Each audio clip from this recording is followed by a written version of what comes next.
तो हम लोग स्टार्ट करते हैं। अब चैप्टर 9 खत्म हो चुका था, चैप्टर 10 वेक्टर। चैप्टर 10 और चैप्टर 11 मिलाकर आएगा आपका 17 नंबर का। सबसे पहले चीज बताते हैं 10.1 समथिंग कुछ नहीं रहेगा, उससे कुछ भी नहीं रहेगा, एक साथ डिफाइन रहेगा। डिफाइन का एक ऑब्जेक्टिव में कंफर्म रहेगा, 1 नंबर का रहेगा, वो भी यूनिट वेक्टर से। तो भी कहाँ बताएंगे 10.234 इसमें नहीं आएगा। 10.2 में वेक्टर के कंपोनेंट के बारे में दिया हुआ है, यानी कि वेक्टर का क्या क्या कैसे निकलता है, पोजीशन वेक्टर कैसे निकलता है, मैग्नीट्यूड कैसे निकलता है, यूनिट वेक्टर कैसे निकलता है, डायरेक्शन एक्सटर्नल क्वेश्चन। 10.3 आता है वेक्टर का। हम लोग क्लास 10 11 में पढ़ेंगे दो चीज, एक पढ़े होंगे डॉट प्रोडक्ट, आगे पढ़े होंगे क्रॉस वेक्टर। पढ़ेंगे नहीं पढ़े हैं? तो 10.3 में हमारा डॉट है और 10.4 हमारा क्या है, क्रॉस है। दूसरा चीज यहाँ रहेगा, अभी तक पहले जितना भी एग्जाम आता था ना, साफ साफ लिख के देता था अभी तक पहले, जिसे कि खासकर 20 से पहले, कि वेक्टर ए बराबर आई प्लस 2जे प्लस 3 के ऐसा लिख दिया, बी बराबर वी लिख देता था, सी बराबर लिख देता था। और तब वहां से बोलता था कि आप ए डॉट बी निकालिए, ए क्रॉस बी निकालिए, ए का मैग्नीट्यूड निकालिए, प्रोजेक्शन निकालिए, वो भी नॉमिनल करेगा 1 2 3। कहने का अर्थ ये चीज है कि वेक्टर से हमेशा आपको बेसिक सवाल पूछे जाएंगे। बेसिक सवाल में किसी का सोल्यूशन लंबा नहीं जाएगा, और बेसिक्स मतलब जो फॉर्मूला है, ऑन द फॉर्मूला। एक नहीं कि कोई एक सवाल बोलेगा लंबा, वो नहीं देगा।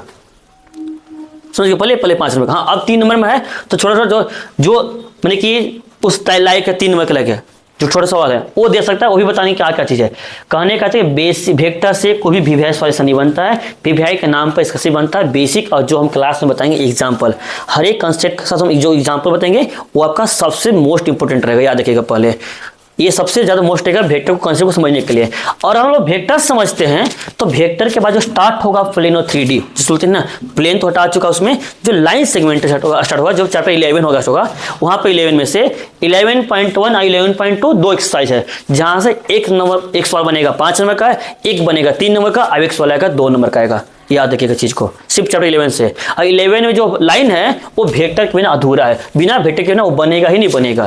तो दोनों चैप्टर को हम लोग अच्छे से पढ़ना है, याद रखिएगा। पहले जब हम लोग चैप्टर 5 से लेकर 9 5 चैप्टर पढ़े तो जाकर मिला हम लोग 40 number calculus.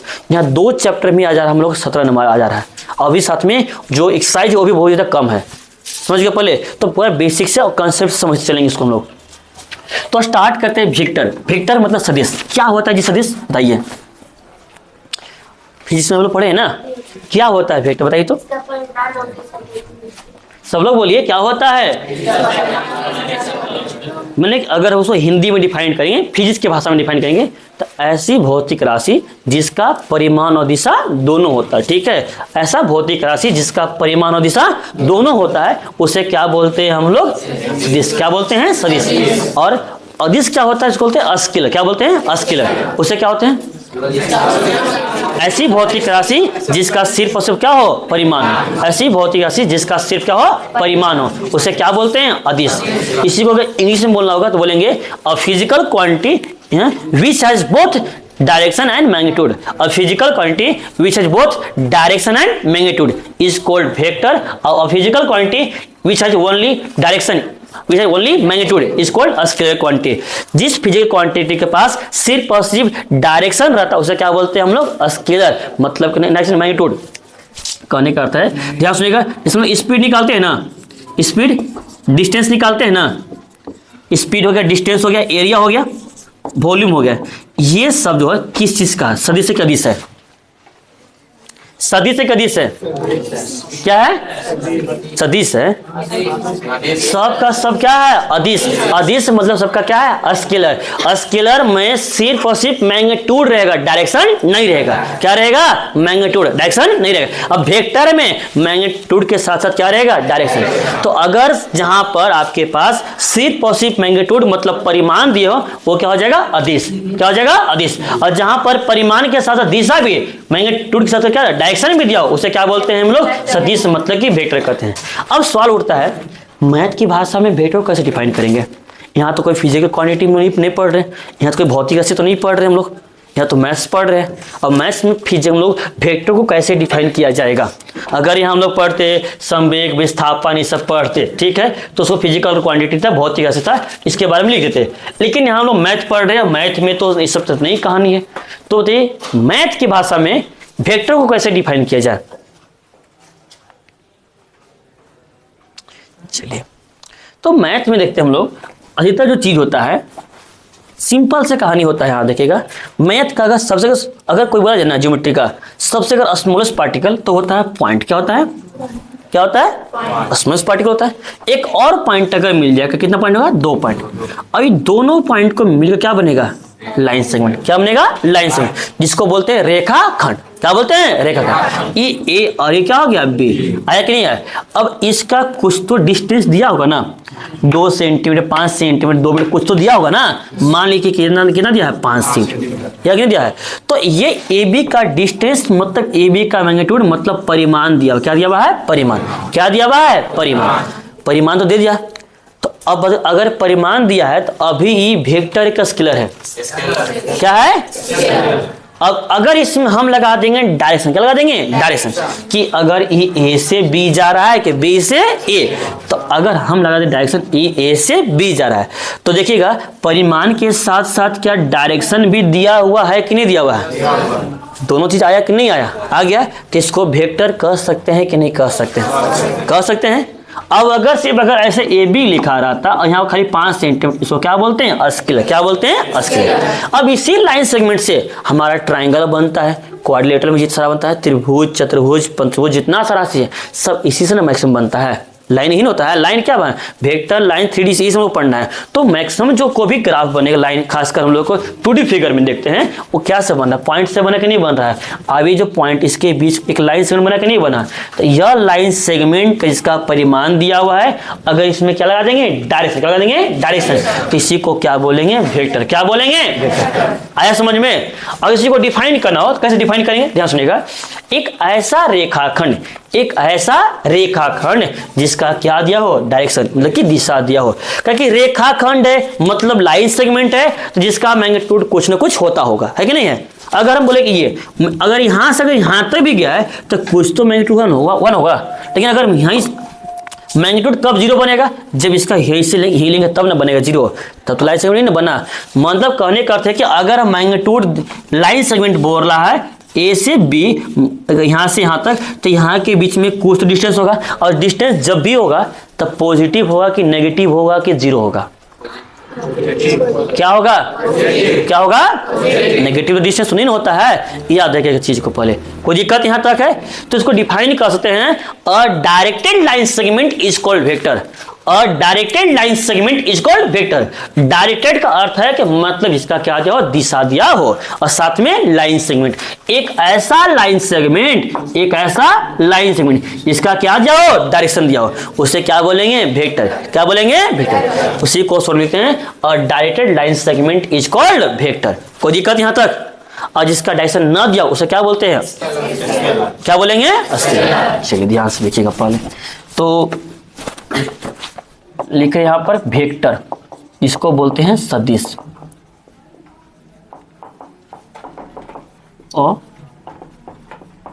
Directed line segment is called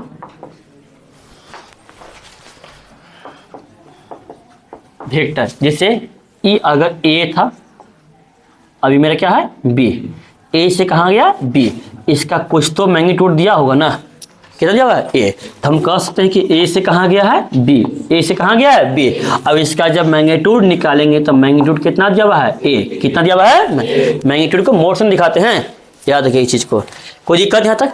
अब इसमें हम लोग जब एक्सरसाइज स्टार्ट करेंगे तो कुछ कुछ सवाल बस दिया हुआ है, नाम लिख कर दिया हुआ है कि कौन कौन वेक्टर है, कौन कौन स्केलर है। और जो वेक्टर स्केलर का जो नाम जो एग्जाम्पल दिया हुआ है वो फिजिक्स से दिया हुआ है। तो आप बताइए फिजिक्स में आप लोग बताइए वेक्टर का कौन कौन सा एग्जाम्पल होता है? बताइए वेक्टर का बताइए एग्जाम्पल। सदिश राशि, वेग, विस्थापन, त्वरण, बल, सब तो नहीं होता है। सब लिख सकते हैं इसको। इसको बोलते हैं हम लोग वेलोसिटी। क्या बोलते हैं? वेलोसिटी। हो जाएगा तक है। डिस्प्लेसमेंट होता है ना, एक्सेलरेशन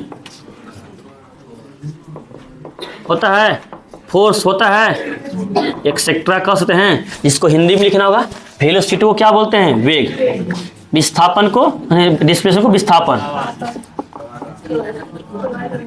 इसे क्या बोलते हैं? त्वरण। इसको क्या बोलते हैं? बल। कोई दिक्कत यहां तक? यहाँ तक कहीं कोई दिक्कत है? उसी प्रकार से अब हम बताएंगे स्केलर। क्या हो गया? स्केलर, जिसको क्या कहते हैं? अदिश। क्या कहते हैं? अदिश। बताइए अदिश किसे कहेंगे? A directed line segment is called vector.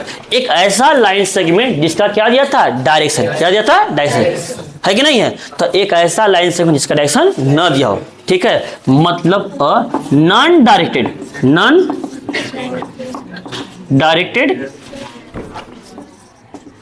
Line segment is called scalar. समझ गए? पहले एक ऐसा रेखाखंड जिसका कोई भी दिशा न हो, उसे क्या बोलेंगे? अदिश। क्या बोलेंगे? अदिश। अब अदिश का एग्जाम्पल क्या होता था? डिस्टेंस, स्पीड हो गया, वॉल्यूम, टाइम,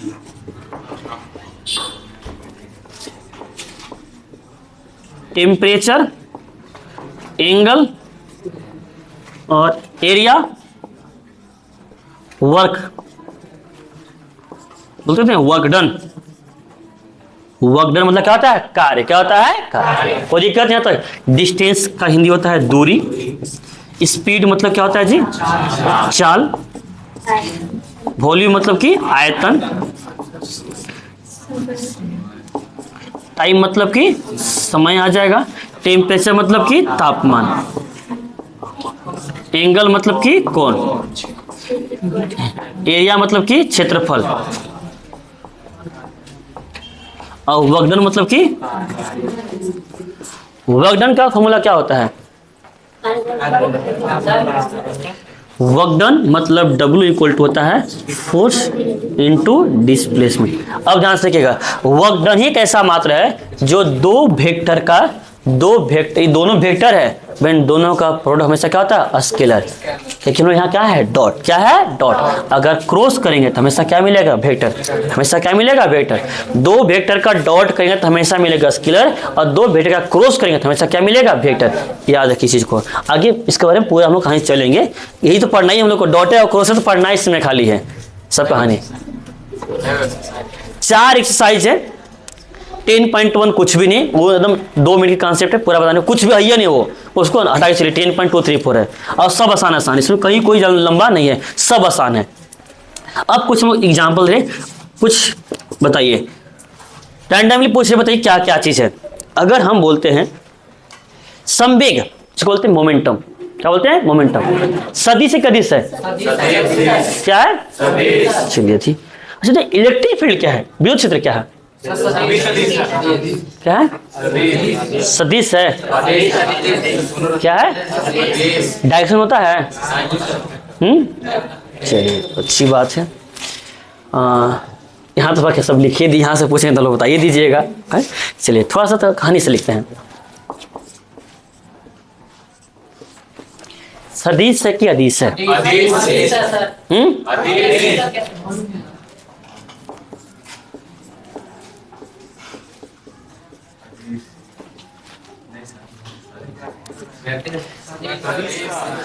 क्या हो गया? 10 मीटर नॉर्थ ईस्ट। आया कि नहीं आया? चलिए अच्छी बात है। 10 डिग्री ना, डिग्री कौन आ गया ना? चलिए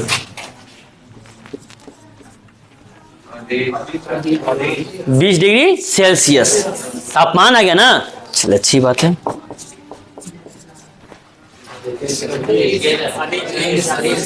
क्या हो जाएगा? अच्छी बात है।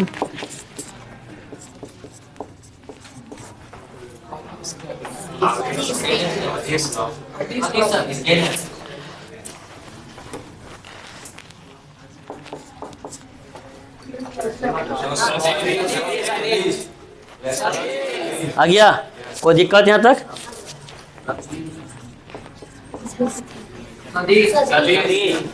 हाँ? हाँ? क्या है? क्या है? सदिश है। तो रही तो स्पीड चाल का मात्रा क्या होता है? मीटर पर है कि नहीं है? तो क्या हुआ है? अब वेलोसिटी क्या होता है जी? मतलब वेलोसिटी और चाल में जब लिखेंगे ना सब वेग और चाल में ना, इसमें कंफर्म नहीं हो पाएगा, इसमें नाम लिखा रहेगा तभी, क्योंकि ऐसे लिखा हुआ रहेगा तो ये हमारा सदिश भी बनता और अदिश भी। क्योंकि अगर चाल का मात्रा देखेंगे हम लोग तो चाल का मात्रा होता है मीटर पर सेकंड, है कि नहीं? यहाँ तक है। और हम जब देखेंगे वेग का मात्रा देखेंगे तो मीटर पर सेकंड। तो मात्रा से पहचान रहे, इसको मात्रा से हम लोग नहीं पहचान पाएंगे। समझ गए? पहले इस चीज याद रखिएगा पहले, क्योंकि ये आपका सदिश भी आ रहा और अदिश भी आ रहा है। कोई दिक्कत यहाँ तक? चलिए इसको लिख लीजिए। तो चैप्टर इन 10 क्वेश्चन हुआ था, कल बताया थे खाली वेक्टर क्या होता है और स्केलर। ठीक है, आज लोग देखेंगे वेक्टर का टाइप्स क्या क्या होते हैं। ठीक है, इससे हम लोग फिजिक्स में पढ़े हैं क्लास 11 में कि टाइप्स ऑफ वेक्टर। देखिए सबके नाम में डिफाइन, अगर आपको नाम याद है तो डिफाइन अपने आप याद हो जाएगा। ध्यान से देखिएगा, पहला टाइप्स क्या होता है? Zero vector. जीरो मतलब क्या होता है? जीरो शून्य, है कि नहीं? यहाँ तक है।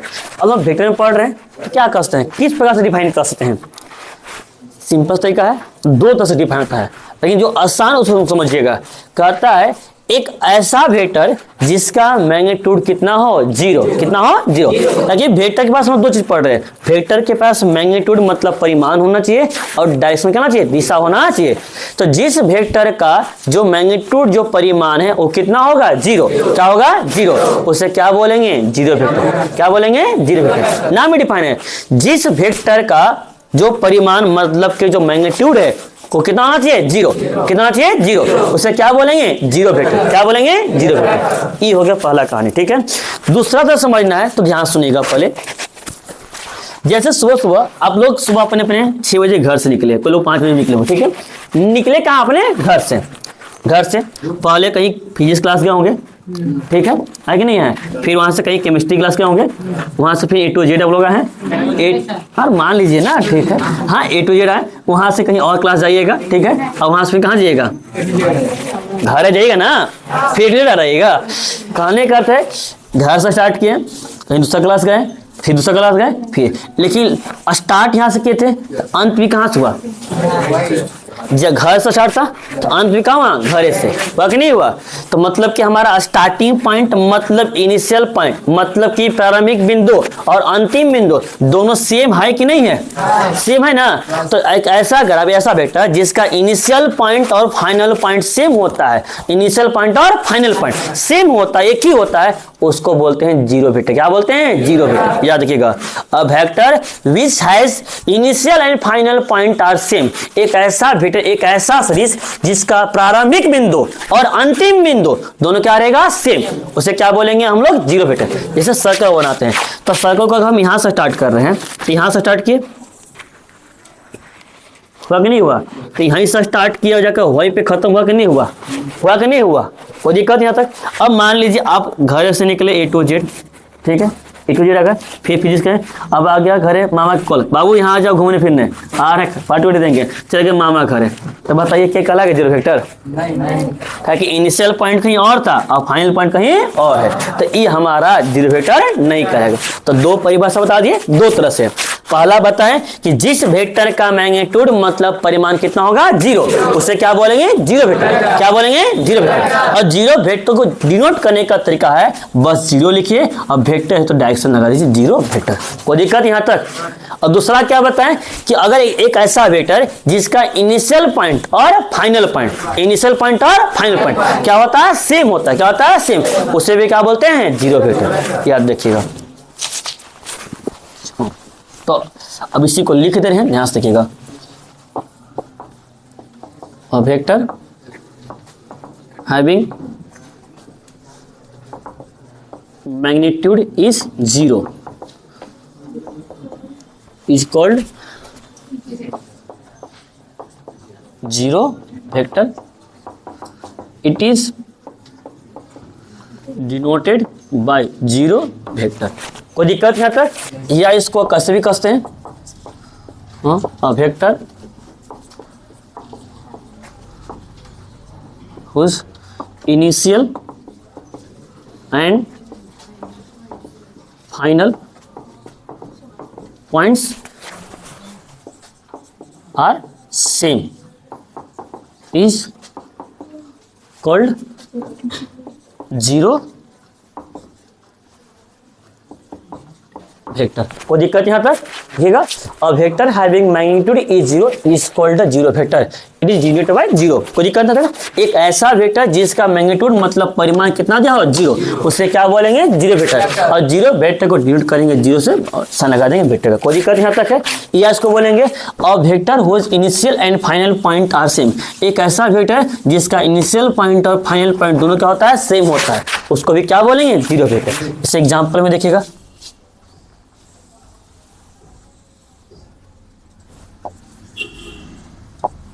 कोई दिक्कत यहां तक या आया कि नहीं आया? स्टार्ट भी यहीं से था, अंत भी यहीं से। कोई दिक्कत यहां तक है? ये हो गया, इसको बोलते हैं जीरो वेक्टर। लेकिन ये तो बहुत कम इंपॉर्टेंस है जितना ये रहेगा। सेकेंड यूनिट वेक्टर, इकाई सीरीज याद रखिएगा इसको। इसके हिसाब से देखिएगा, यूनिट मतलब होता है इकाई, इकाई मतलब कितना होता है, इसे कहेंगे जी यूनिट वेक्टर। इकाई मतलब एक, मतलब जिसका मैग्नीट्यूड कितना रहेगा, कितना रहेगा, क्या बोलेंगे, क्या बोलेंगे, जिस वेक्टर का मैग्नीट्यूड कितना था जीरो, उसे क्या बोले जीरो वेक्टर। तो जिस वेक्टर का मैग्नीट्यूड कितना होगा वन, उसे क्या बोलेंगे। कोई दिक्कत यहाँ तक? यहाँ तक कहीं कोई दिक्कत है? मतलब सिंपल सा कहते हैं अ vector having magnitude is one is unit vector, it is denoted bye A cap. ध्यान वेक्टर ना एक कैप याद रखिएगा। अगर कोई वेक्टर है, अगर कोई वेक्टर है तो उसको वेक्टर के पास सिर्फ ए का एरो लगेगा। क्या लगेगा? एरो, सिर्फ निशान। बी है तो बी का एरो लगेगा। लेकिन जब निकालेंगे हम लोग यूनिट वेक्टर निकालेंगे तो याद रखिएगा उस वेक्टर के ऊपर हमेशा कैप लगेगा, ए कैप। जब बी हो गया तो बी कैप। अगर हम ए प्लस बी का निकाला तो ए प्लस बी का कैप आ गया। तो ये बताइए हम लोग जो आई जे के सीखते हैं वो आई जे होता है ना 2i plus 3j plus 4j है कि नहीं है? तो उसमें आई के साथ एरो लगा होता है कि आई के साथ कैप लगा होता है? क्या लगता है? मतलब आई जे जो के होता है वो क्या होता है यूनिट वेक्टर। क्या होता है? और क्यों लिया जाता है इसका कारण हम आगे बताएंगे, तो एकदम एक्सप्लेन करेंगे आई जे क्यों लिया जाता है, क्या कारण है, और आई कैप ही क्यों लेते हैं, जे कैप ही क्यों लेते हैं, आखिर में यूनिट वेक्टर क्यों लिया जाता है, सब कारण आगे हम बताएंगे। अब इसमें से आपसे एक सवाल, बहुत इंपॉर्टेंट सवाल और कंफर्म पूछेगा, फाइंड द यूनिट वेक्टर। आपको एक ऐसा वेक्टर लिखा हुआ रहेगा ए बराबर 2i cap plus 3j cap minus 6k cap, बोलेगा फाइंड द यूनिट वेक्टर। इसका क्या निकालना रहेगा यूनिट वेक्टर। तो आपको पहले मालूम होना चाहिए फार्मूला, करना चाहिए फार्मूला। तो ध्यान से देखिएगा, अगर यूनिट वेक्टर पूछ रहा है तो यूनिट वेक्टर का फार्मूला होता है vector by magnitude of vector, या सिर्फ कहते हैं मैग्नीट्यूड। याद रखिएगा पहले, अगर किसी वेक्टर का, किसी भी वेक्टर का हमको क्या निकालना है यूनिट वेक्टर, क्या निकालना है यूनिट वेक्टर। तो अगर उस वेक्टर को जब उसके मैग्नीट्यूड से हम डिवाइड कर देंगे तो जो मिलेगा वो हमेशा क्या मिलेगा यूनिट वेक्टर। क्या मिलेगा यूनिट वेक्टर। जैसे कि अगर मान लीजिए वेक्टर ए है ना, तो हमको ए का निकालना है, दैट इज ए कैप। क्या हो जाएगा ए कैप। तो वेक्टर ए को वेक्टर ए का मैग्नीट्यूड से क्या कर देंगे डिवाइड, क्या कर देंगे डिवाइड। तो ये क्या आ जाएगा हमारा यूनिट वेक्टर। क्या आ जाएगा बताइए। तो यूनिट वेक्टर का फॉर्मूला क्या बना, यूनिट वेक्टर का फॉर्मूला क्या बना, वेक्टर बाय यानी ए का बराबर वेक्टर ऑफ ए बटा में ए का मैग्नीट्यूड। मोड मतलब मैग्नीट्यूड मतलब कि परिमाण, क्या बोलते हैं परिमाण। जब किसी भी वेक्टर को, इसको मोड नहीं पढ़ा था, इसको पढ़ते हम लोग मैग्नीट्यूड पढ़ते हैं, ठीक है। अगर इसी को हम लोग डिटर्मिनेंट में, तो डिटर्मिनेंट ऑफ ए पढ़ रहे नहीं पढ़ रहे थे, है कि नहीं, तो अलग अलग यूज हो जाता उसका, है कि नहीं यहाँ तक है। तो बस वही चीज यहाँ ध्यान से देखिएगा पहले। तो ए कैप बराबर क्या बनेगा फॉर्मूला, ए कैप बराबर फॉर्मूला क्या बनेगा, ए कैप, हाँ देखिए ए का बराबर वेक्टर ऑफ ए बटा में ए का वेक्टर ऑफ ए बटा में, यानी जब किसी वेक्टर का निकालना रहेगा, यूनिट वेक्टर निकालना रहेगा तो उसके मैग्नीट्यूड से उसको डिवाइड लगा दीजिए। तो अब आप लोग बताइए, अगर हमको निकालना रहेगा बी कैप तक क्या बनेगा फॉर्मूला? बी का वेक्टर बटा बी का, अगर हमको ए बी का निकालना रहेगा यूनिट वेक्टर तब क्या करेंगे? ए बी का, कोई दिक्कत यहाँ तक? अच्छा, अगर हमें निकालना रहेगा ए प्लस बी का यूनिट वेक्टर, ए प्लस बी का, तो यहाँ तो पहले कब लगा देंगे? तो यहाँ फॉर्मूला क्या बनेगा? ए प्लस बी बटा ए प्लस बी का मैग्नीट्यूड। कोई दिक्कत यहाँ तक? जिस वेक्टर का निकालना रहेगा यूनिट वेक्टर, उसी वेक्टर को उसके मैग्नीट्यूड से डिवाइड लगा दीजिए। कोई दिक्कत यहाँ तक? क्लियर हो जाएगा? चलिए लिख लीजिए इसको। चलिए ध्यान से देखिए ना, नेक्स्ट थर्ड टाइप्स।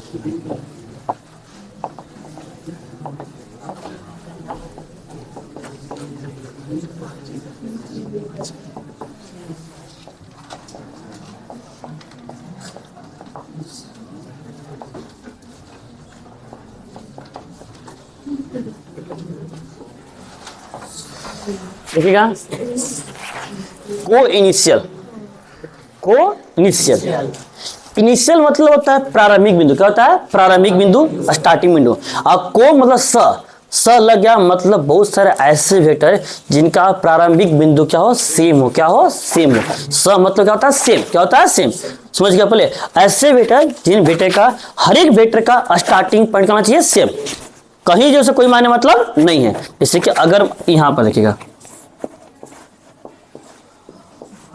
ये सब वेक्टर की नहीं है, vector A, vector B, vector C, vector D, सबका स्टार्टिंग पॉइंट कहाँ है? सेम टू सेम है कि नहीं? वो पर है कि नहीं है? तो सबको क्या बोला जाएगा? को-इनिशियल। इसलिए अभी आप लोग यहाँ पर है ना, तभी सब कहाँ है? में। अब यहाँ से छोटी होगा, सब अपने डायरेक्शन जाएगा, नहीं जाएगा? जाएगा ना। तो सबका स्टार्टिंग पॉइंट क्या है? सेम। इसे क्या बोलेंगे? क्या बोलेंगे? कोई दिक्कत यहाँ तक? को-इनिशियल मतलब वैसे वेक्टर जिनका स्टार्टिंग पॉइंट क्या होना चाहिए? सेम। कोई दिक्कत यहाँ तक? ठीक है, तो ध्यान से देख के बताइएगा ना।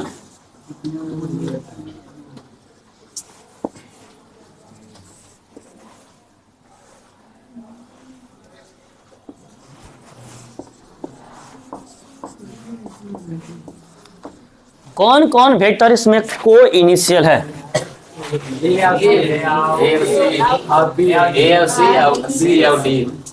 को-इनिशियल मतलब स्टार्टिंग पॉइंट सेम होना चाहिए, एक पॉइंट से बस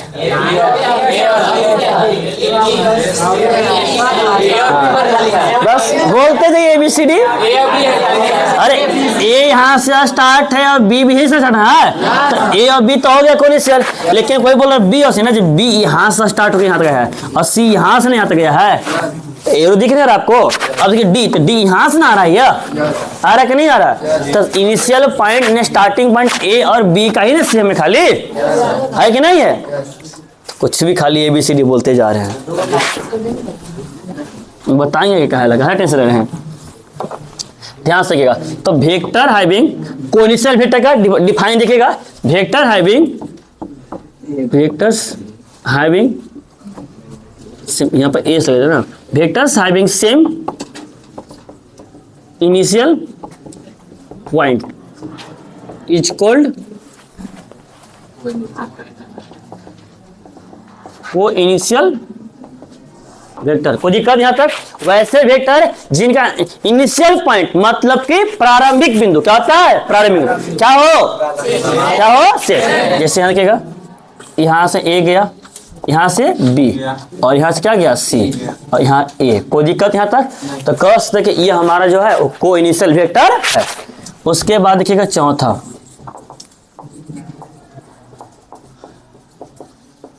को-प्लेनर वेक्टर। को-प्लेनर बोलते हैं ससमतल।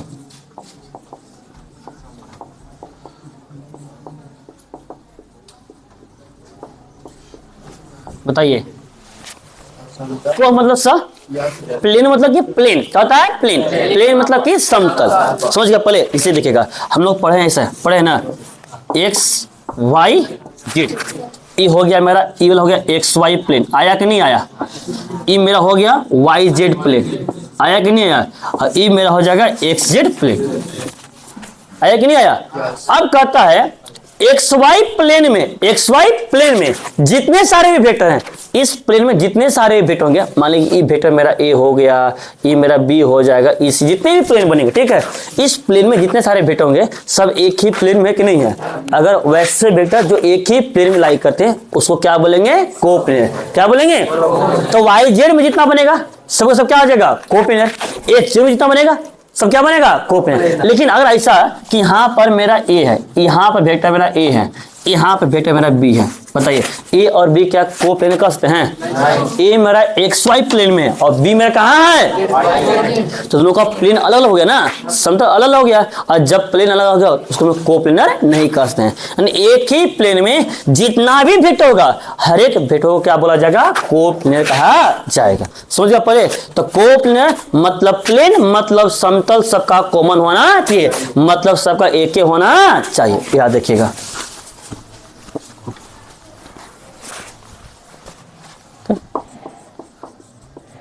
Vectors having lies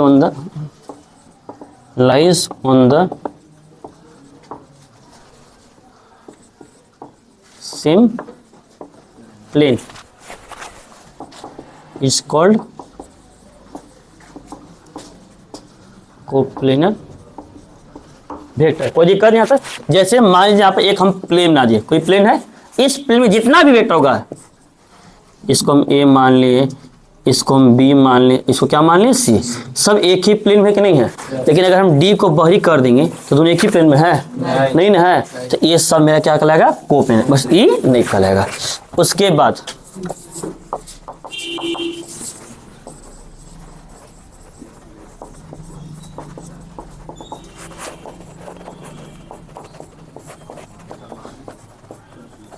समान बराबर जो भी कहिए, इक्वल वेक्टर नाम में डिफाइन है। इक्वल होने के लिए, बराबर होने के लिए कम से कम कितना वेक्टर चाहिए? कितना चाहिए? तो किन दो वेक्टर को हम बराबर कर सकते हैं? तो वेक्टर में क्या क्या चीज होता है? मैग्नीट्यूड और तो बराबर करने के लिए बोला गया है, तो दोनों बराबर रहेगा तभी ना। यानी दो ऐसे वेक्टर जिन दोनों वेक्टर का डायरेक्शन भी सेम हो और मैग्नीट्यूड भी सेम हो, उसे क्या बोलेंगे हम लोग? Equal vector. क्या बोलेंगे? इक्वल। जैसे कि मान लीजिए कि यहाँ मेरा ए है कि नहीं है? ए हो गया ए और ये मेरा क्या हो गया? बी। आया कि नहीं आया? दोनों का डायरेक्शन भी सेम है कि नहीं है? और दोनों का मैग्नीट्यूड भी सेम रहेगा, मतलब परिमाण भी क्या रहेगा? सेम। उसे क्या बोला जाएगा? इक्वल। क्या बोला जाएगा? कोई दिक्कत यहाँ तक? मतलब vectors having same magnitude and same direction is called equal vector. कोई दिक्कत यहाँ तक? दो ऐसे वेक्टर या वैसे वेक्टर जिनका डायरेक्शन भी सेम हो और मैग्नीट्यूड भी सेम हो, उसे क्या बोला जाएगा? इक्वल। ठीक है, तो दोनों का डायरेक्शन बिल्कुल सेम है कि नहीं है? और दोनों का मैग्नीट्यूड, मतलब ए का मैग्नीट्यूड बराबर बी का। और याद रखिएगा, जब मोड से बाहर निकालेंगे तो जो एरो जो है वो हट जाएगा, डायरेक्टली क्या लिख देंगे? ए बराबर बी। अगर ए बराबर बी लिखा हुआ है मतलब कि जो ए है वो वेक्टर नहीं है, वेक्टर का मैग्नीट्यूड है। वेक्टर जब भी लिखा हुआ रहेगा तो इसको वेक्टर ए ऐसे ही लिखा हुआ रहेगा, समझ गए? और मैग्नीट्यूड को दो रूप से दर्शा सकते हैं, या तो मोड ऑफ वेक्टर ए ऐसे कह दीजिए तभी चलेगा, या अगर ए कह दीजिएगा तभी चलेगा। याद रखिएगा, ए लिखा हुआ है तब भी सिर्फ वेक्टर का मैग्नीट्यूड है, और वेक्टर ऑफ ए का मैग्नीट्यूड मोड लिखा हुआ है तब वो एक क्या करेगा? मैग्नीट्यूड करेगा। मतलब मोड से जब बाहर निकालेंगे तो डायरेक्शन का हट जाएगा, समझ गया पहले?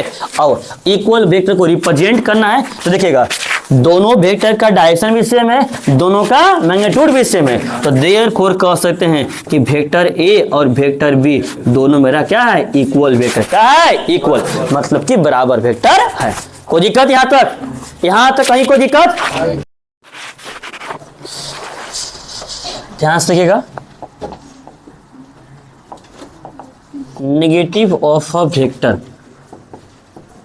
इसको बोलते हैं ऋणात्मक सदिश कहा जाता है। ध्यान से नेगेटिव और वेक्टर में क्या था, ध्यान सुनिएगा। अभी से एक वेक्टर ए था, यहाँ से इसका डायरेक्शन इधर बेटा, ये मेरा ए था, ये मेरा क्या था, बी था। दोनों का सेम डायरेक्शन है, दोनों का मैग्नीट्यूड भी क्या हो गया, बराबर। तो कौन सा वेक्टर बोलेंगे, कौन सा vector, same direction same magnitude.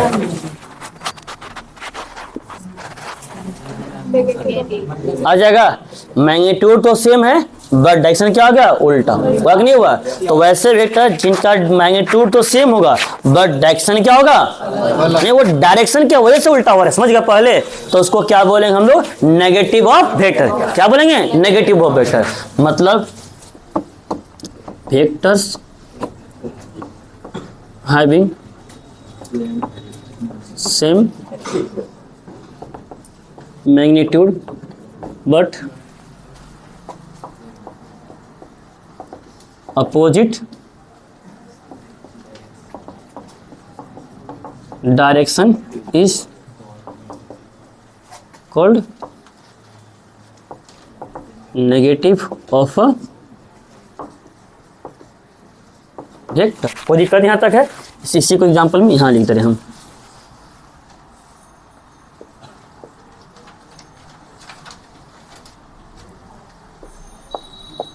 देखिएगा, तो ए का मैग्नीट्यूड और बी का मैग्नीट्यूड दोनों सेम है, मतलब ए बराबर तो इसे बी कसते हैं, कोई दिक्कत तो नहीं है, नहीं। लेकिन जब नेगेटिव वेक्टर है तब कसते हैं कि ई वेक्टर रूप में, तो ए बराबर माइनस बी, ए बराबर माइनस बी। वेक्टर जो ए है वो वेक्टर बी के माइनस के साथ है, माइनस लगा दिए कि दोनों का जो डायरेक्शन है वो क्या है, अपोजिट। दोनों का क्या है, अपोजिट। एक ए से बी तो एक बी से ए की ओर जा रहा है, कोई दिक्कत यहाँ तक। तो नेगेटिव वेक्टर को ए बराबर माइनस बी लिखते, याद रखिएगा। या जब भी सुनिएगा पहले, अगर मान लीजिए हमको लिखना है कि A B plus B C equal to क्या हो गया, ए सी, आया कि नहीं आया। जब भी किसी को चेंज करना है उसको चेंज करना है, जैसे कि ए से बी है ना, तो बी से ए लाना है, तो बी से आएगा, इसके बाद क्या लग जाएगा, माइनस आ जाएगा, समझ गए। तो ए बी जो है वो माइनस बी ए के बराबर आ जाएगा, आया कि नहीं आया, याद रखिएगा। मतलब जब डायरेक्शन ए से बी था, अभी कहाँ आ गया, बी से, तो है तो ए बी, है तो क्या, ए बी, मैग्नीट्यूड तो सेम है बट दोनों का डायरेक्शन क्या आ जाएगा, अपोजिट। क्या आ जाएगा, अपोजिट। कोई दिक्कत यहाँ तक, इस चीज को रखिएगा। और इसके बाद एक चीज आपको पढ़ना है, लास्ट कोलिनियर।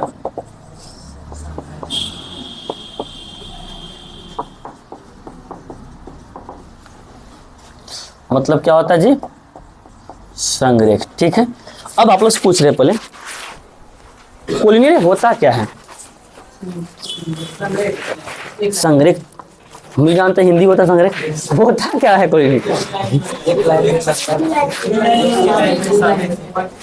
मतलब कि 3 या 3 से अधिक पॉइंट, ठीक है, अगर एक लाइन पर स्थित है तो उसे क्या बोला जाएगा, कोलिनियर। क्या बोला जाएगा, कोलिनियर। याद रखिएगा, हम लोग को क्लास 10th में सीखे थे, ऐसे रहता था, prove that A B C, A का मान -2,3, 4,5 और 0,2 प्रूव करिए तीनों पॉइंट आपस में क्या है, कोलिनियर। कोलिनियर मतलब तीनों पॉइंट एक लाइन में स्थित है।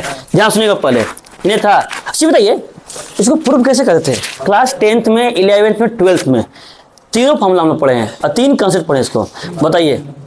10th के हिसाब से इसको हम लोग कोलिनियर कैसे प्रूव करते थे,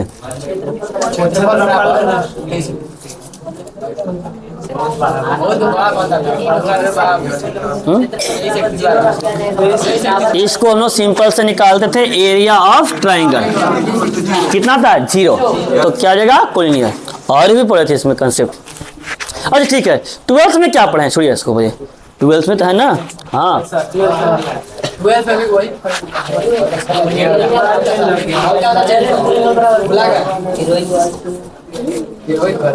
12th में कुछ फार्मूला बता है कि प्रूव करिए 3 पॉइंट आपस में कोलिनियर है, तो कैसे प्रूव करेंगे, भुला गए। एरिया ऑफ ट्राइंगल बराबर 0। अब area of triangle formula 1/2 x1 y1 x2 y2 x3 y3 1 1 1 बराबर एकरा सोल्व करेंगे 0 के बराबर आना चाहिए। तो क्या होता था कोलिनियर। सब खा पी के बराबर है। खाना पे नहीं खा रहे आजकल, तो फॉर्मूला क्या खा रहे हैं आप लोग? हाँ इतना ना आप लोग सही हैं, खाना पीना खा जाते घर वाले के टेंशन नहीं रहता। चलिए ये था 12th में डिमांड में। 10th में पढ़े थे डिस्टेंस फार्मूला, याद कीजिएगा। ए बी का डिस्टेंस निकालते थे, बी सी का डिस्टेंस निकालते थे, फिर ए सी का, दोनों को जोड़ते थे, तीसरे के बराबर आ जाएगा तो कोलिनियर कहलाता था। फिर 11th में बताए थे स्लोप ऑफ ए बी बराबर slope of B C. A B का स्लोप बी सी का स्लोप दोनों का स्लोप के बराबर आ गया तो पॉइंट्स क्या होता था कोलिनियर। क्या होता था कोलिनियर। और क्लास 12th में यहाँ पढ़वे की है डिटरमिनेंट वाला, तीनों में बताए हैं, तो तीनों के तीनों भूल जा रहे हैं।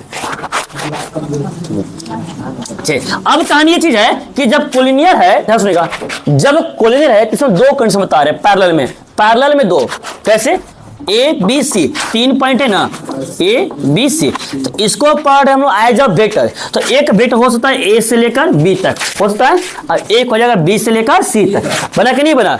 तो कह सकते हैं मैग्नीट्यूड कुछ से कोई माने मतलब नहीं है। मैग्नीट्यूड बराबर रहे बराबर ना रहे उससे कोई माने मतलब नहीं है। हो सकता है कि यहाँ ए यहीं बी और सी यहाँ है, तो क्या इसको हम लोग कोलिनियर कह नहीं सकते हैं? कह सकते हैं।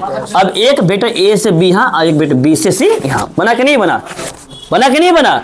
अब इसमें दो कंडीशन है। कंडीशन ये है इसको भी कोलिनियर बोलेंगे और इसको भी कोलिनियर कहेंगे। बट देखिएगा इसमें दोनों का डायरेक्शन क्या था? सेम। इसमें दोनों डायरेक्शन क्या हो गया? अपोजिट। और कोई वेक्टर अपने आप में पैरेलल होता है कि नहीं होता है? कोई भी वेक्टर या कोई भी लाइन अपने आप में पैरेलल होता कि नहीं होता है? इसीलिए इसको क्या बोला गया है? Parallel vector. क्या बोला गया है? क्या इसको हम A B is parallel to A B नहीं कहते, इसको हम लोग कस नहीं कहते हैं। कोई भी लाइन अपने आप में क्या होता है? पैरेलल। तब पैरेलल कस नहीं कहते हैं। तब पैरेलल में दो कंडीशन बना, एक बना सेम डायरेक्शन और ये क्या बना? Opposite direction. क्या बना?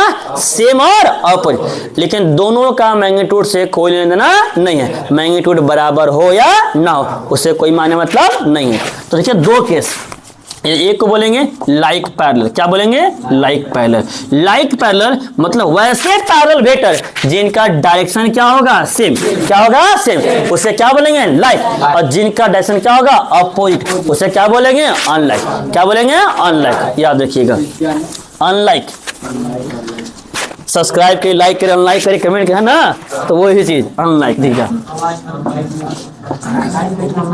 Parallel vector having same direction is called like parallel. इसका जो मेन कंडीशन है, मेन फॉर्मूला ध्यान से रखिएगा। सपोज करिए कि मान लीजिए कि ये मेरा एक वेक्टर ए है और ये मेरा वेक्टर ये क्या है? बी। मैग्नीट्यूड कितनों से कोई माने मतलब नहीं है। दोनों पैरेलल है कि नहीं है? पैरेलल है। दोनों का डायरेक्शन सेम है कि नहीं है? है। अब एक फॉर्मूला बता रहे हैं तुम लोगों को प्रूविंग करने के लिए। प्रूव करने के लिए देगा कि ए और बी देगा, प्रूव करके दोनों वेक्टर आपस में क्या है? कोलिनियर है। क्या है? कोलिनियर। तो वेक्टर को मैं जब भी प्रूव करने के लिए बोलेगा तो ई बताइए, ध्यान से सुनिएगा। मान लीजिए हम ए का निकाले मैग्नीट्यूड, ए का क्या निकाले? मैग्नीट्यूड। कितना आ गया? 5। बी का निकाले, बी के कितना आ जाएगा? बी का आ जाएगा मान के 10। कितना आ गया? 10। 10 को क्या हम 2 गुना 5 लिख सकते हैं? और 5 का स्थान 30 उठाकर हम ए लिख सकते हैं। मतलब बी को स्थान पर बी 2 इंटू ए लिख सकते हैं कि नहीं लिख सकते हैं? लिख सकते हैं। तो अगर b इक्वल टू 2 इंटू ए या 3 इंटू ए माइनस 1 इंटू ए, जब भी इस फॉर्म में आ जाएगा हमेशा क्या बनेगा? कोलिनियर। क्या बनेगा? कोलिनियर। मतलब 1 गुना 1.5 गुना 2 गुना 3 गुना 4 गुना 5 गुना 10 गुना भी हो सकता है ना। मैग्नीट्यूड कितना हो जाएगा, बट डायरेक्शन क्या है, सेम। आया समझ में। तो जब भी अगर प्रूव करने का रहेगा कोलिनियर, तो कोलिनियर का था B equal to lambda A, B equal to lambda A, vector B equal to lambda into vector A, जहां पर वेयर लैम्डा जो है वो क्या आपका कांस्टेंट है, क्या है कांस्टेंट। और साथ में याद रखिएगा lambda is greater than 0, lambda का मान 0 से बड़ा होना चाहिए। अगर 0 से छोटा हो गया, अगर लैम्डा का मान आ गया माइनस, क्या आ गया माइनस, तो -1 इंटू ए। तो बताइए इन दोनों का डायरेक्शन सेम कहलाएगा, नहीं नहीं कहलाएगा, इसलिए ये चला जाएगा अनलाइक में। कहा जाएगा अनलाइक में। तो ठीक है, अब लाइक तो हो गया, तो अनलाइक भी देख लीजिए सेकेंड वाला केस, अनलाइक पैरेलल। इसमें क्या होता है, parallel vector having opposite direction, opposite direction is called unlike vector. ई हो गया मेरा वेक्टर ए और ई हो गया, बस इसका डायरेक्शन थोड़ा सा इधर हो गया। दोनों पैरेलल तो वेक्टर है, लेकिन दोनों का डायरेक्शन क्या हो गया, उल्टा। और कोलिनियर के केस में यहां पर चलेगा b इक्वल टू, यहां पर भी रहेगा लैम्डा ये, बट यहां पे कंडीशन चेंज कर दिए, लैम्डा इज लेस देन 0। ऐसे करिएगा तब सही। या फिर अगर आप अगर यहां लगाना चाहते हैं माइनस, यहां लगाएंगे माइनस, तो यहां हमेशा रखिएगा लैम्डा ग्रेटर देन ए। क्यों, क्योंकि अगर मान लीजिए यहां क्या लगा हैं माइनस, और लैम्डा का मान अगर यहां हम कर देंगे लैम्डा इज लेस देन 0, तो लैम्डा का मानेगा माइनस में, और माइनस माइनस क्या हो जाएगा प्लस। तो बात वही बन जाएगा यहां तक। तो अगर यहां प्लस कर रहे हैं तो लैम्डा लेस देन 0, अगर यहां माइनस कर रहे हैं तो लैम्डा ग्रेटर देन 0। कोई दिक्कत यहां तक। जैसे ध्यान सुनिएगा, पहले बात नहीं करेंगे, ध्यान से। जैसे a बराबर लिख दिया हुआ है i + 2j - 3k, b बराबर लिखा हुआ है 2i + 4j - 6k। और भी केस बताइए कोलिनियर के लिए, लेकिन सबसे आसान के सही है। अगर इसको प्रूव करना है कि प्रूव करिए कि वेक्टर ए और वेक्टर बी है आपस में क्या है कोलिनियर, क्या है कोलिनियर। तो कैसे प्रूव करेंगे, तो ध्यान से देखिएगा, बी में कुछ ऐसा दिखे तो कुछ कॉमन करने के बाद ए वाला आया कि नहीं आएगा, बी में दिख रहा है कुछ कॉमन कर सकते हैं। अगर ए से भी तो ए वाला कॉमन करिए, कोई दिक्कत नहीं, किसी के भी बराबर हो सकता है। आप ए से कॉमन करिए, बी के कॉमन करिए, लेकिन एक के बराबर होना चाहिए। तो देखिएगा यहाँ ई न बड़ा है जी, अगर एक से हम 2 कॉमन कर लेंगे तो i + 2j - 3k आया कि नहीं आया। और i + 2j - 3 बराबर क्या लिखा हुआ है a, तो b बराबर 2a आया कि नहीं आया। अब b इक्वल टू लैम्डा ए के फॉर्म में आया कि नहीं आया, आ गया। तो बताइए तो ये क्या कोलिनियर बना कि नहीं बना। लेकिन अब बताइए ये लाइक पैरेलल है कि अनलाइक पैरेलल है। लैम्डा का मान प्लस में ना है, लैम्डा का मान कितना दिया है 2, तो प्लस में है ना, तो प्लस में हो गया, मतलब कौन सा हो गया लाइक। अब अगर माइनस में तत्काल था, कोई दिक्कत यहाँ तक। अब लिख लीजिए इसको। एक्सरसाइज 10.1 कहानी बता चुके थे कल सारा कंसेप्ट। पहला सवाल कहता है represent graphically a displacement of 40 kilometre. Books में सवाल देख लीजिएगा, ही है represent graphically a displacement of 40 kilometre. एक डिस्प्लेसमेंट है, एक विस्थापन है। क्या है, विस्थापन है। मतलब अगर कोई भी एक ऑब्जेक्ट ए से कहां चला गया बी तक, ए से कहां चला गया बी, अब कितना किलोमीटर। मान लीजिए एक लड़का था, कोई नदी में नहाने गया, बहते बहते कहाँ पहुंच गया 40 किलोमीटर, कहाँ गढ़वा पहुंच गया ना, डिस्प्लेसमेंट हो गया ना। अब इसी को रिप्रेजेंट करना है।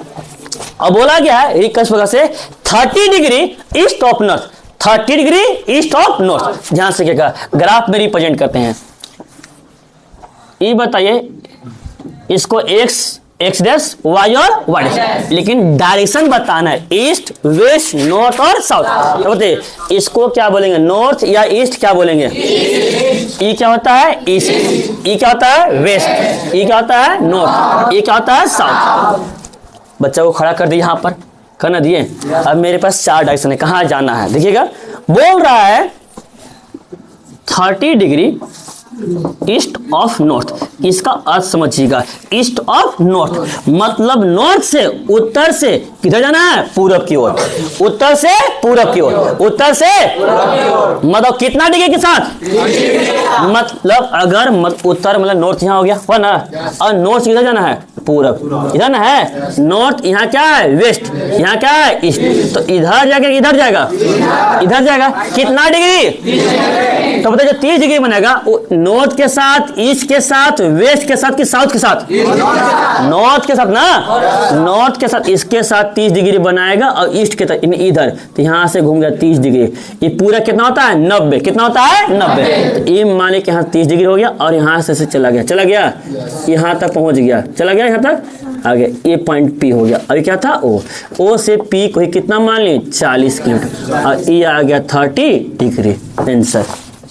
तो रिप्रेजेंट करना तो रिप्रेजेंट कर दिए ग्राफ, नहीं है डिस्प्लेसमेंट है कि नहीं है, कोई दिक्कत यहाँ तक, ईस्ट वेस्ट नॉर्थ साउथ, बोला कि एक जो है ऑब्जेक्ट है वो 30 डिग्री ईस्ट ऑफ नॉर्थ, तो नॉर्थ से 30 डिग्री 30 डिग्री आ गया और किधर गया ईस्ट की ओर, किधर गया ईस्ट, कितना किलोमीटर 40 किलोमीटर, यहाँ मान ली पॉइंट यहाँ तक गया और कोई दिक्कत यहाँ तक, कोई दिक्कत यहाँ तक। चलिए अब इसके बाद सेकेंड था, सेकेंड आप लोगों का था वेक्टर और स्केलर, वेक्टर और, चलिए ध्यान से देख के बताइएगा, तो 10 kg क्या है, क्या है, चलिए 2 मीटर नॉर्थ वेस्ट क्या है, क्या है, चलिए अच्छी बात है, 40 डिग्री 40 वाट 10 का पावर -19 कूलम 20 मीटर पर सेकंड स्क्वायर, कैसे होगा जी वेक्टर,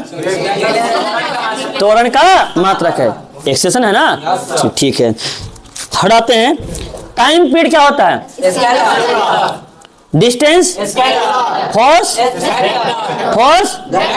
वेलोसिटी, वर्क डन, बन गया। चलिए आते हैं चौथा सवाल पे, एक स्क्वायर है,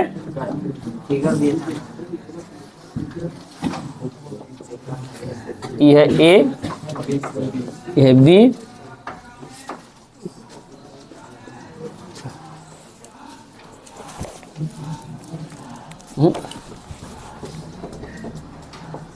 ए बी सी, कोई दिक्कत यहाँ तक, देखिएगा ध्यान सुनिएगा, एक स्क्वायर है, स्क्वायर है मतलब सबका मैग्नीट्यूड कितना होगा सेम होगा, ए यहाँ से निकल के यहाँ तक गया है, बी यहाँ से यहाँ तक गया है, सी यहाँ से यहाँ तक, लेकिन डी यहाँ से लेकर यहाँ तक आया, ठीक है। अब आपको बता रहे हैं इसमें पहला चीज को इनिशियल कौन कौन है, को इनिशियल, दूसरा बताना है इक्वल, क्या बताना है इक्वल, और तीसरा बताना है, तीसरा एबीसी है, चलिए तीसरा बताना है collinear but not equal, collinear हो लेकिन इक्वल ना हो, ध्यान से देखिएगा, पहले आप लोग बताइए को इनिशियल कौन है, को इनिशियल किसे कहते हैं, को इनिशियल किसे कहते हैं, स्टार्टिंग पॉइंट, एक पॉइंट को मानो, देखिएगा ए यहाँ से निकला है लेकिन बी यहाँ से, तो ए बी का तो नहीं हुआ, सी यहाँ से निकला हुआ, लेकिन देखिए तो ए भी यहाँ से और डी भी यहाँ से, तो ए और डी का दोनों का स्टार्टिंग पॉइंट सेम है कि नहीं है, तो को इनिशियल आ जाएगा आपके पास ए एंड डी, कोई दिक्कत यहाँ तक। अब उसके बाद इक्वल क्या होता है, इक्वल, देखिएगा इक्वल का डिफाइन क्या होता है, मैग्नीट्यूड भी सेम हो, डायरेक्शन भी सेम हो, तो पहला चीज स्क्वायर है, क्या है स्क्वायर, स्क्वायर है तो सबका मैग्नीट्यूड क्या होगा सेम। अब देखना है डायरेक्शन, क्या कहना है डायरेक्शन, किन किन वेक्टर का डायरेक्शन सेम है, देखिए तो बी भी नीचे जा रहा है, डी भी आ रहा है कि नहीं आ रहा है, तो कह सकते हैं कि बी बराबर क्या हो डी, कोई दिक्कत यहाँ तक क्लियर हो गया। अब ध्यान से देखिए collinear but not equal, collinear मतलब बट नॉट, तो कोलिनियर की दो केस आता है, लाइक पैरेलल और अनलाइक। अब जानते हैं स्क्वायर है तो स्क्वायर का जो अपोजिट साइड जो है वो हमेशा क्या होता है पैरेलल, क्या होता है पैरेलल, देखिएगा मतलब ए किसके पैरेलल है और बी किसके पैरेलल है, ठीक है, प्लस साथ में यह स्क्वायर है तो इसका मैग्नीट्यूड क्या होगा बराबर, क्या होगा बराबर, तो हम कह सकते हैं अब देखिए लाइक पैरेलल और अनलाइक पैरेलल है कि नहीं है, देखिएगा तो हम कह सकते हैं कि कोलिनियर में दो पार्ट है, एक आ रहा है ए और सी, एक आ रहा है बी और डी, आ रहा है कि नहीं आ रहा, लेकिन बोला गया है कोलिनियर होना चाहिए बट इक्वल नहीं हो सकता। तो देखिए तो बी और डी तो इक्वल ना हो गया जी, है कि नहीं है, कोलिनियर ये भी है, ए और सी भी कोलिनियर है और बी और डी भी है, क्योंकि ये भी पैरेलल लाइन है, इन दोनों का सेम डायरेक्शन हो गया, ये भी पैरेलल, इन दोनों डायरेक्शन क्या हो गया, अपोजिट, है कि नहीं है। पर दो कार्य इसमें देखना है, कोलिनियर के साथ साथ इक्वल नहीं होना चाहिए, समझ गया पहले। तो ये भी कोलिनियर है, ये भी कोलिनियर है, बट ये कोलिनियर के साथ क्या है, दोनों बराबर, क्या है बराबर, लेकिन बराबर तुम्हें नहीं लेना है, हमें सिर्फ करना है कोलिनियर, मतलब तब क्या बच गया, ए और सी, क्या बच गया, ए और सी। यहाँ तक कहीं कोई दिक्कत है? इसके बाद पांचवा तो ट्रू फॉल्स आप लोग का करना है, कर लीजिएगा। क्या ए और माइनस ए कोलिनियर है कि नहीं है, क्या A equal to minus A collinear है कि नहीं है, बिल्कुल हो सकता है, -1 क्या नहीं कर सकते हैं, लैम्डा में कितना आ गया, क्या ए और माइनस ए आर कोलिनियर, ए और माइनस ए, तो बताए थे फॉर्मूला, हम बताए थे कि ए इक्वल टू लैम्डा बी के फॉर्म में होना चाहिए कि नहीं होना चाहिए, है कि नहीं है। अब अगर ऐसे ही समझ में, दूसरा देखिए, अगर मान लेते कि एक पॉइंट यहाँ ए से यहाँ बी तक गया, ए से कहाँ गया, बी तक, इसको क्या बोल दिया गया, ए, क्या बोल दिया गया, ए से लेकर बी तक, ध्यान सुनिएगा पहले। अब सेम यही चीज है, बट ये ए से बी तक गया, ए से बी तक गया तो क्या बना, ए आया कि नहीं आया। फिर ए ही क्या बात करा, देखिए माइनस से क्या करा है, माइनस मतलब बी से कहाँ जाएगा, ए, बी से कहाँ जाएगा, ए, बी से ए, तब क्या बन जाएगा, -a। तब बताइए हमको मैग्नीट्यूड से तो कोई माने मतलब नहीं है, बोला क्या है कोलिनियर, कोलिनियर में दो केस देखिए, क्या पैरेलल बने कि नहीं बनेगा, तो बताइए ए बी को अगर हम बोलेंगे क्या बी ए के पैरेलल है कि नहीं है, पैरेलल है कि नहीं है, बस ये पैरेलल के साथ क्या हो गया, अपोजिट डायरेक्शन, क्या हो गया, अपोजिट, क्या कि ए बी को ए बी से बोल रहे हैं जी, बस एक बार ए से बी था, आएगा बी से ए है कि नहीं है। तो ये लाइक पैरेलल गया कि अनलाइक पैरेलल गया, लाइक पैरेलल का डायरेक्शन होता था सेम, लेकिन अनलाइक क्या होता है, अपोजिट, ई जा रहा है ए से बी की ओर, वो आ रहा है बी से ए की ओर, तो ए बी क्या ए बी के पैरेलल है कि नहीं है। अगर हम बोलेंगे A B is parallel to B, इतना है कि नहीं, इतना बताइए खाली, है कि नहीं है, बट ए से बी की तरफ था, बी से ए के, तो दोनों का डायरेक्शन अपोजिट है। तो हम बताए थे कोलिनियर में दो केस बताए थे, लाइक पैरेलल और अनलाइक। लाइक में था कि दोनों का डायरेक्शन क्या होता है, सेम, अनलाइक में था दोनों का डायरेक्शन अपोजिट, तो इस सेम वाला की अपोजिट वाला है, तो कोलिनियर है कि नहीं है, है कि नहीं है, मतलब क्या हो जाएगा, ट्रू, क्या हो जाएगा, ट्रू, क्योंकि ट्रू और फॉल्स पूछा गया था। ट्रू मतलब सत्य, फॉल्स ना सत्य। आप पढ़ाई कर रहे हैं आजकल, इस सत्य का सत्य है, क्या है, असत्य ना, तो इसी प्रकार से बाकी चारों लोग तीनों बनाइएगा, नहीं पता चल रहा है, बता दीजिए। हाँ लाइए तब देखिए, तो आइए डिस्कस। पांचवा, बिना मतलब का दिमाग खराब। चलिए देखिए, पहला क्या हो गया, ट्रू, क्या हो गया, ट्रू। दूसरा देखिएगा पहले, ट्रू और फॉल्स होता है, two collinear vector are always equal नहीं, ट्रू, तो ये तो डिफाइन में, दो कोलिनियर वेक्टर क्या हमेशा मैग्नीट्यूड बराबर होगा, कल ही ने बताए थे जी, बस खाली पैरेलल होना, मैग्नीट्यूड बराबर हो या ना हो उससे कोई माने मतलब नहीं है, बराबर हो भी सकता, बराबर नहीं भी सकता। तो ये बोल रहा है कि ऑलवेज इक्वल, ऐसा होता है कभी भी नहीं ना, मतलब ट्रू की फॉल्स।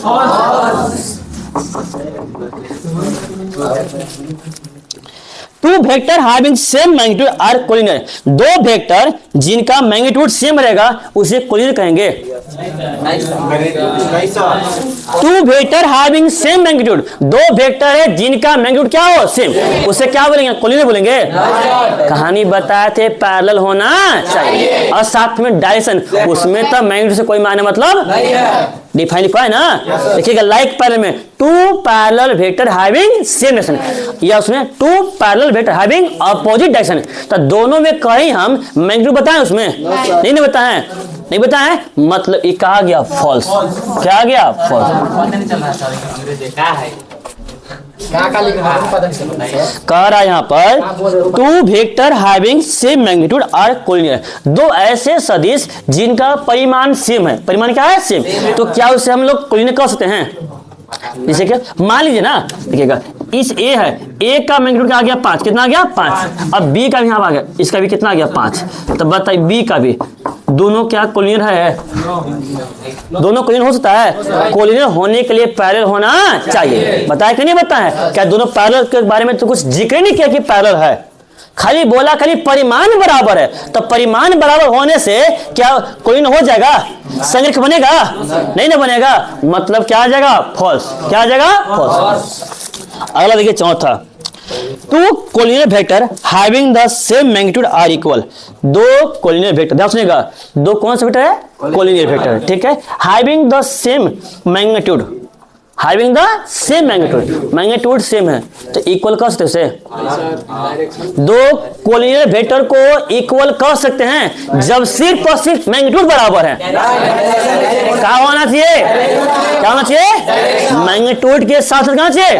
अगर यही बोलता है कि two like parallel, two like parallel, तो लाइक में क्या होता है? सेम हो जाता है, और मैग्नीट्यूड भी क्या होता है? सेम, तब बनता वो हमारा इक्वल। तब क्या बनता? इक्वल। साफ साफ बोला गया है कि two collinear vector having same magnitude, दो वेक्टर है, यहाँ ए हो गया अभी बी हो गया, ई हो गया ए अभी क्या हो गया बी, बस इतना बोल रहा है, दोनों का मैग्नीट्यूड बराबर है, तब बताइए इसको इक्वल कह सकते हैं। इसका डायरेक्शन इधर, इसका डायरेक्शन इधर। अब पॉइंट में आया कि नहीं है? कोलिन में दो पार्ट, एक सेम डायरेक्शन और एक अपोजिट डायरेक्शन, तो अपोजिट डायरेक्शन भी तो आ जा रहा है इसमें, इसलिए इसको हम नहीं कह सकते हैं। क्या कि जब तक मेंशन नहीं क्या रहेगा कि डायरेक्शन भी सेम है और मैग्नीट्यूड भी सेम है, तब तो इक्वल नहीं रहेगा। तो ये ट्रू बना कि फॉल्स बना? क्या बना? 10 लिख लीजिए,